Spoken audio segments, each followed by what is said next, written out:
चारों तरफ अफरा तफरी, हैवी पुलिस फोर्स और सरकार से मदद की गुहार लगाती मैरी कॉम। ये कहानी है भारत के बेइंतहा खूबसूरत राज्य मणिपुर की, जो पिछले 1 महीने से वायलेंस की आग में धधक रहा है। इस ब्लडशेड की शुरुआत हुई थी 3 मई से। 5 मई को मणिपुर में सीआरपीएफ के कोबरा कमांडर की गोली मारकर हत्या कर दी गई। इसी दिन राजधानी इम्फाल में टैक्स असिस्टेंट को भी वायलेंस की भेंट चढ़ना पड़ा। एक तरफ जहां 2 अलग अलग कम्युनिटीज के लोग प्रोटेस्ट करने सड़कों पर उतर आए, वहीं दूसरी तरफ हिंसा इतनी बढ़ गई कि कई लोगों की जान चली गई, हजारों लोग घायल हो गए और कई घरों को जलाकर राख कर दिया गया। सड़कों पर लिंचिंग और किलिंग्स के बढ़ते मामलों को देखकर मणिपुर गवर्नमेंट को शूट एट साइट का ऑर्डर देना पड़ा। स्टेट के कई डिस्ट्रिक्ट्स में आर्टिकल 144 को इम्पोज कर दिया गया है। मणिपुर में सिचुएशन आज भी कुछ ऐसी है। कई डिस्ट्रिक्ट में पैरामिलिट्री फोर्स और आर्मी को रीइंफोर्स किया गया है। मणिपुर का law and order central government ने अपने हाथ में ले लिया है। लेकिन इन सब के बीच सवाल आता है कि अचानक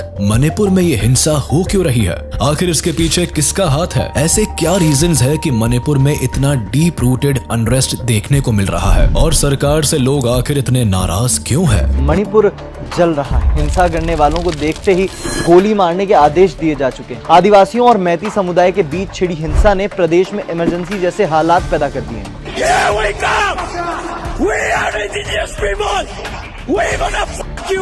That they may not be able to work well together or even stay together, and this is going to have an impact on the future of Manipur as a state, politically, economically speaking, but more importantly, socially.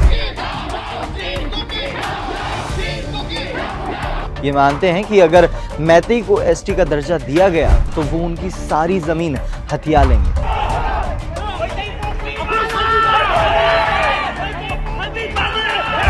India के north east में located Manipur में हो रही violence का root cause वहां की demography में लाई करता है। इस ब्यूटीफुल स्टेट का 90% लैंड हिल्स से ढका हुआ है और केवल 10% लैंड ही वैलीज है। एक तरफ जहां हिली रीजन में हमेशा से नागा और कुकी ट्राइब का घर रहा है, वही वैली रीजन में मेनली मैतेई कम्युनिटी के लोग रहते आए हैं। हालांकि मणिपुर स्टेट में ट्राइबल ग्रुप्स की आबादी 40% है, लेकिन ये 40% पॉपुलेशन मणिपुर की 90% हिली लैंड पर रहते आए हैं। इन ट्राइब्स ग्रुप्स में नागा और कुकी के अलावा कई रिकॉग्नाइज्ड और अनरिकॉग्नाइज्ड ट्राइब्स भी शामिल है, जो मेनली क्रिश्चियन धर्म में विश्वास रखते हैं। मणिपुर की बची हुई 60% पॉपुलेशन है मैतेई ग्रुप की, जो राज्य के केवल 10% हिस्से में सिमटी हुई है। इस ग्रुप में वैष्णव, हिंदू और मुस्लिम धर्म को मानने वाले लोग शामिल है, जिनको आम भाषा में पंगल्स भी कहा जाता है। मणिपुर के दोनों एथनिक ग्रुप एक डिफरेंट कम्युनिटी, कल्चर और ट्रेडिशन को रिप्रेजेंट करते हैं। दोनों ही ग्रुप्स की सरकार से अपनी रिप्रेजेंटेशन को लेकर मांगे भी अलग है, लेकिन इन डिमांड में असली परेशानी खड़ी हुई है सरकार के रूल्स, एक्ट और मणिपुर हाई कोर्ट के ऑर्डर से, जिसके चलते आज पूरा मणिपुर एथनिक वायलेंस के रंग में रंग गया है।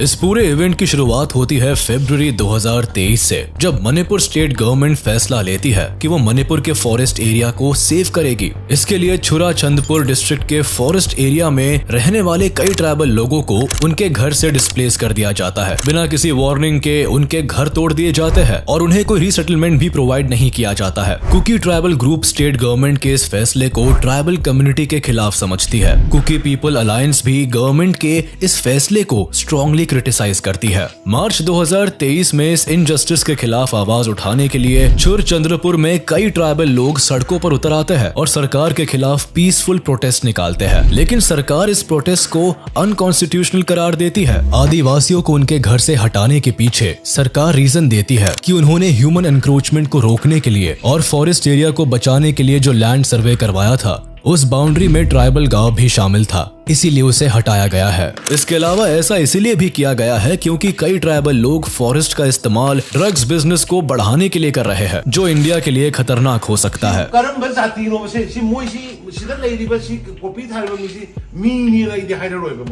They are not human being. Masigi film sina aduna Manipur sigda tauri ba kangbu da na ngasi last appeal ne I will declare war against you people.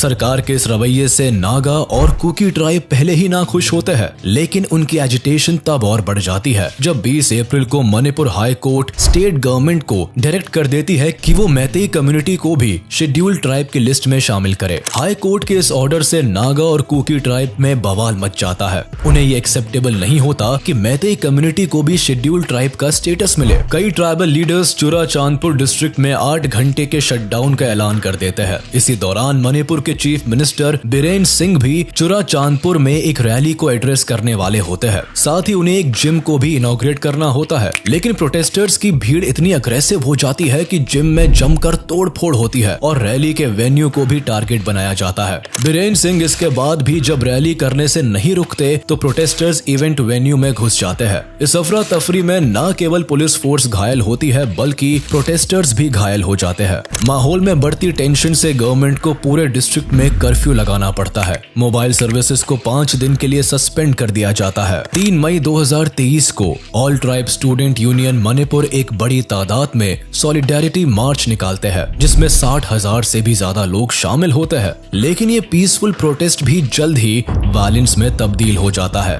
मार्च के दौरान मेतीज और ट्राइबल लोगों के बीच फिर से क्लैश होता है और कई प्रोटेस्टर्स को चोट पहुंचती है। ये वायलेंस ब्रेकआउट फिर केवल एक ही डिस्ट्रिक्ट तक सीमित नहीं रहता। 4 मई को इसका असर स्टेट कैपिटल इम्फाल में भी देखने को मिलता है, जहां मेतीज और ट्राइबल लोगों के बीच क्लैश के चलते प्रॉपर्टी को डिस्ट्रॉय किया जाता है। इस वायलेंस को रोकने के लिए सरकार जल्दी ही रैपिड एक्शन फोर्स को इम्फाल में डिप्लॉय करती है। आर्मी, CRPF और असम राइफल्स के जवानों को भी तैनात किया जाता है। उसी दिन सरकार एक्सट्रीम केसेस में shoot at site order issue करती है और 9,000 से भी ज्यादा लोगों को रेस्क्यू किया जाता है। मणिपुर में इन 2 कम्युनिटीज के बीच शेड्यूल ट्राइब के स्टेटस का मुद्दा नया नहीं है, बल्कि 2013 से ही मैतेई लोग अपने लिए शेड्यूल ट्राइब स्टेटस की मांग कर रहे हैं, क्योंकि वह अपनी कल्चरल वैल्यूज, ट्रेडिशन और आइडेंटिटी को प्रिजर्व करके रखना चाहते हैं। मणिपुर में इनकी आबादी बड़ी जरूर है, लेकिन पिछले कुछ सालों में बांग्लादेश और म्यांमार से एंटर करने वाले इलीगल इमिग्रेंट्स की संख्या मणिपुर में धड़ल्ले से बढ़ती जा रही है, जिससे न केवल इन्हें अपने रिसोर्सेज शेयर करने पड़ रहे हैं, बल्कि इमिग्रेंट्स के चलते इनकी आइडेंटिटी भी कहीं गुम सी होती जा रही है। ऊपर से रेलवे के आने से मैतीज को अलॉटेड एरिया ऑलरेडी कम पड़ता जा रहा है। मणिपुर मैतेई डोमिनेटेड स्टेट होने के बाद भी उनकी 60% आबादी के पास केवल 10% लैंड है, जबकि 40% आबादी को 90% लैंड अलॉटेड है। एक तरफ जहां नागा और कुकी ट्राइब के पास इम्फाल वैली में सेटल होने के पूरे राइट्स है, वहीं मैतेईज के पास हिल्स में सेटल होने का कोई राइट नहीं है। पूरा हिली रीजन केवल ट्राइबल और कुकी लोगों के लिए रिजर्व्ड है, जो कि मैतेईज के लिए डिस्क्रिमिनेटरी है। मैतेईज मानते हैं कि उनकी ये लड़ाई अपने एंसेस्ट्रल लैंड को बचाने की है और अगर उनकी मांगे पूरी नहीं होती है तो वो अपने प्रोटेस्ट और कैंपेन को इंटेंसिफाई कर सकते हैं, जो आने वाले स्टेट गवर्नमेंट इलेक्शन को अफेक्ट कर सकता है। मैतेई लोगों का मानना है कि अगर उन्हें शेड्यूल ट्राइब का दर्जा मिल जाता है तो इससे कुकी और नागा ट्राइब के स्टेटस पर कोई इफेक्ट नहीं पड़ने वाला है। लेकिन ट्राइबल ग्रुप का नजरिया इस सिचुएशन से अलग है। नागा और कुकी का मानना है कि मैतेई ना केवल आबादी में ज्यादा है बल्कि वेल एजुकेटेड और पावरफुल है। ज्यादा फैसिलिटीज और जॉब अपॉर्चुनिटीज मिलने की वजह से स्टेट में वो एक बेटर स्टेटस एंजॉय करते हैं। वो ना केवल इकोनॉमिकली स्ट्रॉन्ग है बल्कि पॉलिटिकली भी उनका रिप्रेजेंटेशन पावरफुल है। तभी तो मणिपुर लेजिस्लेटिव असेंबली की 2/3 सीट पर मैतेईज रूल करते हैं। लगभग 60 MLA सीट्स में से केवल 20 सीट्स पर ट्राइबल लोगों का रिप्रेजेंटेशन है, जबकि 40 सीट्स पर मैतेई लीडर्स की मेजॉरिटी है। इसके अलावा इस कम्युनिटी के कई सेक्शंस को पहले ही शेड्यूल क्लास और OBC का स्टेटस मिला हुआ है, जिससे उन्हें प्रोटेक्शन मिलती है। साथ ही मैतेई लैंग्वेज को इंडियन कॉन्स्टिट्यूशन के 8th शेड्यूल में भी पहले से ही इंक्लूड रखा है। अगर इस कम्युनिटी को भी शेड्यूल ट्राइब की कैटेगरी में शामिल किया जाता है तो इससे नागा और कुकी ट्राइब्स का इकोनॉमिक और पॉलिटिकल रिप्रेजेंटेशन बुरी तरह से इफेक्ट हो सकता है। शेड्यूल ट्राइब्स को मिलने वाली बची कुची जॉब्स अपॉर्चुनिटीज भी उनसे छिन सकती है और ये उनकी स्टेटस ऑफ लिविंग को इम्पैक्ट कर सकता है। अपनी इसी कंसर्न को लेकर ट्राइबल ग्रुप आज सड़कों पर है। नागा और कुकी का मानना है कि सरकार मैतेई कम्युनिटी को फेवर कर रही है। ये ट्राइबल लोगों को उनके हिली लैंड से बाहर निकाल रही है और जल्द ही मैतेई कम्युनिटी को शेड्यूल ट्राइब का स्टेटस भी देने वाली है। मैतेई और नागा कुकी दोनों ही एथनिक ग्रुप्स में भले ही डीप रूटेड डिफरेंस दिखाई देता है, लेकिन ये डिफरेंस आज का नहीं है बल्कि सदियों पुराना है।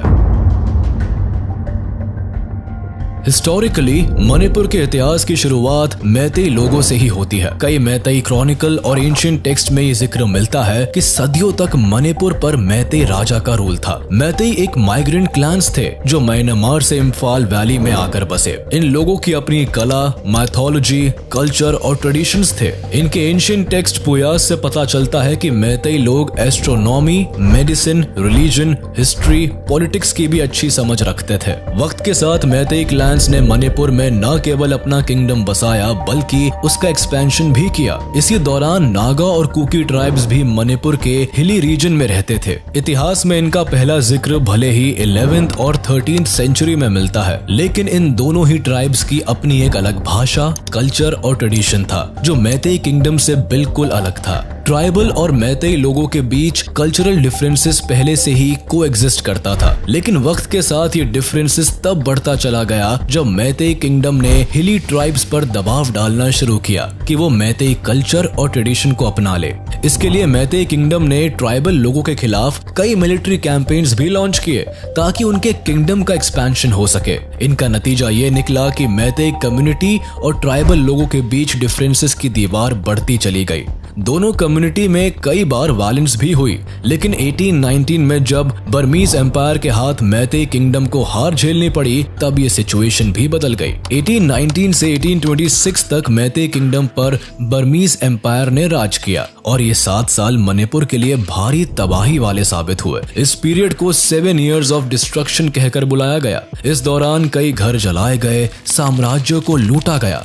मैतेई लोगों पर दबाव बनाया गया कि वो बर्मीज कल्चर और बुद्धिज्म को अपना ले, और कुछ यही हाल नागा और कुकी ट्राइब का भी हुआ, जिनके खिलाफ बर्मीज किंगडम ने कई मिलिट्री कैंपेन्स लॉन्च किए। इसका नतीजा ये हुआ कि कई ट्राइब्स की सेटलमेंट तबाह हो गई, भारी संख्या में लोग मारे गए और ट्राइबल लोगों को 7 साल तक इस अत्याचार को सहना पड़ा।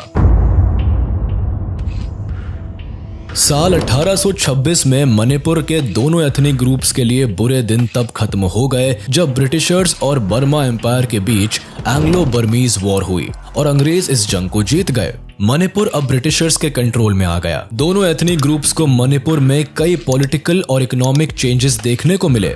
इस दौरान मणिपुर में मैतेई किंगडम का रूल तो रहा, लेकिन राजा केवल ब्रिटिशर्स की कठपुतली बनकर रह गए। मेनली मणिपुर के इम्फाल में ब्रिटिशर्स ने अपना कंट्रोल जमाया और हिली रीजन के ट्राइबल लोगों को हिली एरिया में रहने के लिए फ्री छोड़ दिया। फिर 1891 में ब्रिटिश सरकार ने मणिपुर को एक प्रिंसली स्टेट बना दिया। धीरे धीरे ब्रिटिशर्स अपनी पॉलिसी में बदलाव लाए। मणिपुर को पूरी तरह कंट्रोल करने के लिए उन्होंने डिवाइड एंड रूल का सहारा लिया और दोनों ही एथनिक ग्रुप्स में पनप रही दूरियों को बढ़ा दिया। एक तरफ जहां उन्होंने अपने पॉलिटिकल स्ट्रक्चर में मैतेई कम्युनिटी को प्रेफरेंस देनी शुरू कर दी, वहीं दूसरी तरफ ब्रिटिश गवर्नमेंट एक लैंड सेटलमेंट पॉलिसी लेकर आए जिसमें फर्टाइल लैंड मैतेई कम्युनिटी को दी गई, जबकि कम उपजाऊ भूमि कुकी ट्राइब के हिस्से आई। इसमें सबसे बड़ी प्रॉब्लम ये थी कि कुकी ट्राइब केवल एक जगह पर रहने में विश्वास नहीं रखते थे। वह शुरुआत से ही अपने जानवरों के साथ फॉरेस्ट के अलग अलग हिस्सों में रहते थे। इसीलिए जब ब्रिटिशर्स ने उन्हें परमानेंटली एक ही लैंड में सेटल करना चाहा तो इससे उनके लिए अपने कल्चर को फॉलो करना मुश्किल हो गया। इस लैंड सेटलमेंट से धीरे धीरे कुकी और मैतेई कम्युनिटी के बीच एक्सट्रीम टेंशन्स पैदा होने लगे। दोनों ही एथनिक ग्रुप में एक दूसरे के लिए नफरत इस हद तक बढ़ गई थी कि फिर यह दुश्मनी कभी दोस्ती में नहीं बदली। 1947 में जब भारत को आजादी मिली तो मणिपुर के सामने भी भारत में शामिल होने का प्रस्ताव रखा गया था। उस समय मणिपुर स्टेट के राजा बोधचंद्र सिंह थे, जिन्होंने डिसीजन लिया कि मणिपुर एक इंडिपेंडेंट स्टेट रहेगा। वो ना तो भारत में शामिल होगा और ना ही पाकिस्तान का हिस्सा बनेगा। 1947 में आजादी के बाद भी कई सालों तक बोधचंद्र सिंह मणिपुर के राजा बने रहे, लेकिन मणिपुर की ज्योग्राफिकल लोकेशन म्यांमार और चाइना बॉर्डर पर होने की वजह से प्रिंसली स्टेट भारत के लिए स्ट्रेटेजिक था। इंडियन गवर्नमेंट की कंसर्न थी कि मणिपुर के जरिए चाइना इंडियन बॉर्डर्स में घुसपैठ कर सकता है और इंडिया की सिक्योरिटी के लिए थ्रेट बन सकता है।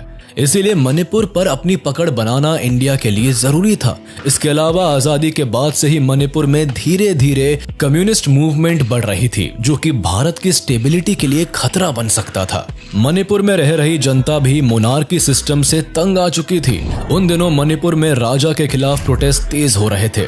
वहां एक लेजिस्लेटिव असेंबली भी फॉर्म हो चुकी थी। साल 1949 में मणिपुर के राजा ने इंडिया के साथ एक मर्जर अग्रीमेंट साइन किया, जिससे मणिपुर इंडिया की यूनियन टेरिटरी में शामिल हो गया। लेकिन प्रॉब्लम ये थी कि राजा ने अग्रीमेंट साइन करने से पहले लेजिस्लेटिव असेंबली की परमिशन नहीं ली। इसीलिए मणिपुर की एथनिक ग्रुप्स मान बैठी कि राजा से एग्रीमेंट फोर्सफुली साइन कराया गया है। इस मर्जर से ना तो मैतेई कम्युनिटी खुश थी और ना ही नागा कुकी ट्राइब खुश थे, क्योंकि यूनियन टेरिटरी बनने से मणिपुर को सेंट्रल गवर्नमेंट चला रही थी, जिन्हें मणिपुरी लोगों के डिफरेंट कल्चर और ट्रेडिशन का ज्ञान नहीं था। इसके अलावा जो ब्यूरोक्रेट्स मणिपुर को गवर्न करते थे वो भी इंडिया के अलग अलग हिस्सों से होते थे। इसीलिए एथनिक ग्रुप्स की डिफरेंट डिमांड्स को समझ पाना और फुलफिल कर पाना एक बहुत मुश्किल टास्क था। नागा ट्राइब चाहती थी कि असम, अरुणाचल प्रदेश और मणिपुर में मौजूद नागा ट्राइबल एरियाज नागालैंड में मिल जाए। वही कुकी ट्राइब की डिमांड थी कि इंडिया, बांग्लादेश और म्यांमार के जिन भी एरियाज में कुकी ट्राइब्स रहती है उन्हें मिलाकर एक सेपरेट नेशन बनाया जाए, जिसे ज़ेलेंगाम नाम दिया जाए। लेकिन मैतेई की मांग दोनों ट्राइबल ग्रुप से अलग थी। मैतेई कम्युनिटी सदियों से मणिपुर की वैली रीजन को डोमिनेट करती थी, इसीलिए वह चाहती थी मणिपुर पर मैतेई किंगडम का राज हो, जिसमें मणिपुर के हिली एरियाज को भी इंक्लूड किया जाए। इन सभी डिमांड्स के विपरीत भारत सरकार ने 1956 के स्टेट्स रीऑर्गेनाइजेशन एक्ट के तहत मणिपुर को यूनियन टेरिटरी बनाया और नागा और कुकी ट्राइब को शेड्यूल्ड ट्राइब का दर्जा दिया, जो न केवल संख्या में कम थे बल्कि ये मेनली मणिपुर के हिली रीजन तक सीमित थे। मैतेई कम्युनिटी की मणिपुर में एक बड़ी संख्या के चलते भारत सरकार ने उन्हें शेड्यूल्ड ट्राइब स्टेटस से बाहर रखा।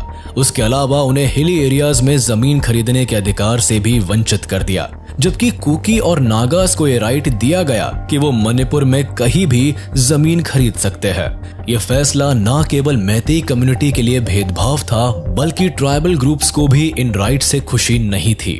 1972 में इंडियन गवर्नमेंट ने मणिपुर को यूनियन टेरिटरी से स्टेट का दर्जा दे दिया। इसी साल मणिपुर में इलेक्शन बुलाए गए और जीत मिली मणिपुर पीपल पार्टी को। मणिपुर के पहले चीफ मिनिस्टर बने मोहम्मद अलीमुद्दीन मैतेई कम्युनिटी से थे और तब से लेकर आज तक मणिपुर की पॉलिटिक्स में सबसे ज्यादा रिप्रेजेंटेशन मैतेई कम्युनिटी की ही रही है। मणिपुर के current chief minister N Biren Singh भी मैतेई कम्युनिटी से आते हैं। इसके अलावा मणिपुर की ऑफिशियल स्टेट लैंग्वेज भी मणिपुरी मैतेई लॉन को चुना गया है, जो कि मेजरली मैतेई लोगों को रिप्रेजेंट करती है।